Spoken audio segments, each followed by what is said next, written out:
Class 10-এর ছাত্রছাত্রীদের আন্তরিক স্বাগত জানাই। আসছি পরবর্তী একটি ভিডিও নিয়ে, এবং এখানে সভা সমিতির যুগ ইতিহাসের একটি ভিডিও। সভা সমিতির যুগ 19 শতকে যেটি হয়েছিল তারই একটি এখানে একটি চার্ট আমি তৈরি করেছি, এবং সেটা দেখলে অবশ্যই তাড়াতাড়ি মুখস্থ হয়ে যাবে।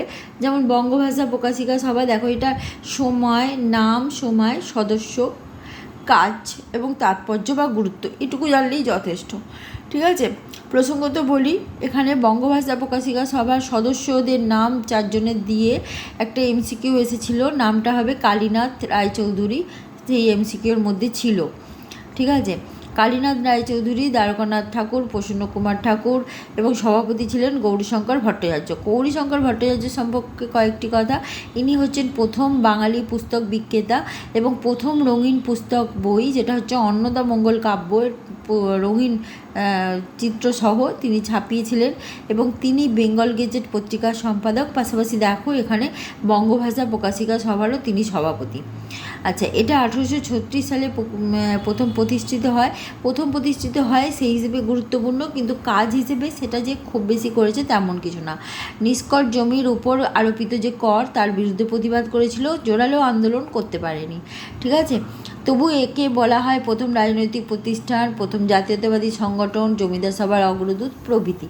আচ্ছা, জমিদার সভায় আসো। জমিদার সভা 1838 সালে এটা প্রতিষ্ঠিত হয়েছিল। এই সভাকে ভারতের স্বাধীনতার অগ্রদূত বলা হতে হয়, এটা ডক্টর রাজেন্দ্রলাল মিত্র বলেছেন।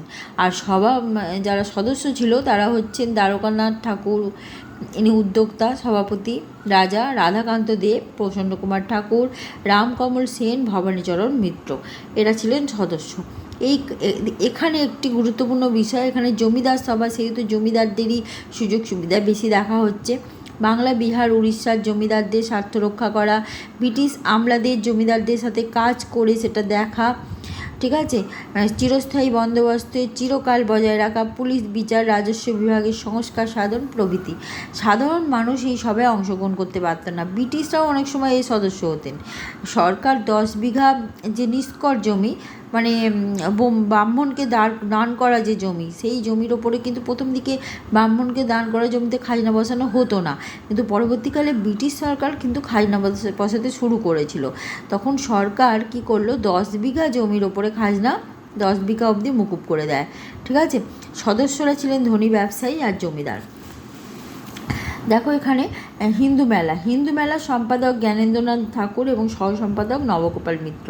তোমরা নবগোপাল মিত্রের হিন্দু মেলা এই প্রসঙ্গে তোমরা অল্প কয়েকটি কথা তুমি ক্লাস 8-এ পড়ে থাকবে। রাজা রামকমল কৃষ্ণ বাহাদুর, গিরিশচন্দ্র ঘোষ, রমানাথ ঠাকুর, পিয়ারি চরণ সরকার, রাজনারায়ণ বসু, দ্বিজেন্দ্রনাথ ঠাকুর, কৃষ্ণদাস পাল প্রমুখরা ছিলেন সদস্য।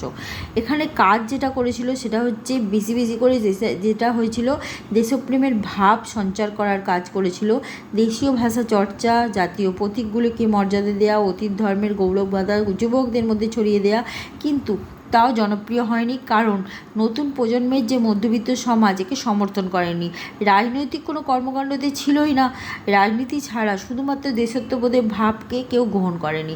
এখানে গুরুত্বপূর্ণ বিষয়, রবীন্দ্রনাথ ঠাকুর তার 14 বছর বয়সের যে কবিতা, ঠিক আছে, প্রথম তিনি পাঠ করেছিলেন, যে কবিতাটার নাম হচ্ছে হিন্দু মেলার উপহার বলে পাঠ করেছিলেন।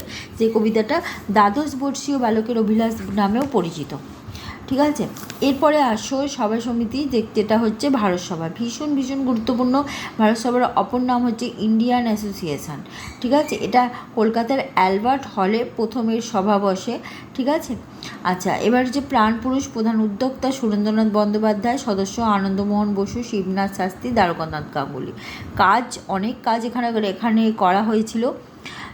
সিভিল সার্ভিস পরীক্ষার্থীর বয়স 22 বছর করার দাবি, ইলবার্ট বিলের সমর্থন প্রকাশ, দেশীয় সংবাদপত্র নাট্যভিনয় নিয়ন্ত্রণ, অস্ত্র আইনের বিরোধিতা, প্রজাস্বত্ব আইনের প্রবর্তনের দাবি, স্বায়ত্তশাসন প্রবর্তনের দাবি।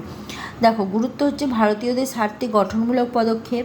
ইংরেজ সরকার ভীত হয়ে পড়ে, ভারতে বিভিন্ন শাখা এটে ছড়িয়ে পড়ে। অ্যালান অক্টেভিয়ান হিউম দ্বারা কংগ্রেসে যা ছিল ব্রিটিশদের সেফটি ভাল্ব, সেই কংগ্রেস দল প্রতিষ্ঠা করা। এই সবার মাধ্যমে স্বদেশী আন্দোলনের মজবুত ভিত তৈরি হলো। আজকে এই পর্যন্ত। সাবস্ক্রাইব করে সঙ্গে থেকো।